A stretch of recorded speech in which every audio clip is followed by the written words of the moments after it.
ಎಲ್ಲ ಸೇರಿ ಹೌದು ಹೌದು ಹೌದು ಹೌದು ಹೌದು ಹೌದು ಎಲ್ಲ ಸಪ್ರೇಟ್ ನೋಡ್ಬೋದು ನೀವು ಇಲ್ಲೇ. ಆರಾಮಾಗಿ ನಿದ್ದೆ ಮಾಡ್ತಾ ಇದ್ದಾರೆ. ಕೆಲವೊಬ್ರು ಪೇಷಂಟ್ಗಳಿದ್ದಾರೆ. ಎಲ್ಲ ಪೇಷಂಟ್ಗಳೇ, ಯಾರು ಇಲ್ಲಿ 80% ಕೆಳಗಿರೋರು ಯಾರೂ ಇಲ್ಲ. 80% ಮೇಲಿರೋರೇ ಹೊರತು 80% ಕೆಳಗಿರೋ ಅಂದರೆ ಅನಾರೋಗ್ಯದಿಂದ ಬಳಲ್ತಿರೋರು ಅಂತ ಅರ್ಥ.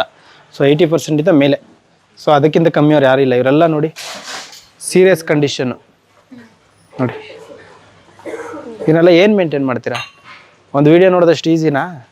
ಎಷ್ಟೋ ಜನ ಮಾತಾಡ್ಕೊತಾರೆ ಏನ್ರಿ ರೇ ಬರ್ರಿ ಅಂತ. ಹಾಂ, ಜಾಗ ಇಲ್ಲ ನೋಡಿ. ಒಂದಡಿ ಜಾಗನೂ ನಾನು ಕೊಟ್ಟಿಲ್ಲ. ಏನು ಅನ್ಕೋಬೋದು, ಏನ್ರಿ ದೂರ ಮಲಗ್ಸೋಕ್ಕಾಗಲ್ವಾ ಅಂತಾರೆ. ಇಲ್ಲಿ ಬರ್ತಾನೆ ಇದ್ರೆ ಎಲ್ಲಿ ಮಲಗಿಸ್ಲಿ ನಾನು? ಎಲ್ಲ ಅಡ್ಜಸ್ಟ್ ಮಾಡಿ ಮಾಡಬೇಕಲ್ಲ. ಅಷ್ಟರಲ್ಲಿ ಇಷ್ಟು ಕ್ಲೀನಾಗಿ ಇಟ್ಕೊಳ್ಳೋದು ಇನ್ನೂ ಕಷ್ಟ ಗೊತ್ತಾ? ಅವ್ರಿಗೆ ರಾಡ್ ಹಾಕಿದಾರಮ್ಮ, ರಾಡ್ ಹಾಕಿದ್ದಾರೆ. ಸೊ ಈ ಥರ ಎಲ್ಲರಿಗೂ ವ್ಯವಸ್ಥೆ ಇದೆ ಇಲ್ಲಿ. ವಿಶಾಲವಾದ ಹೃದಯಕ್ಕಿಂತ ಗುಡಿಯು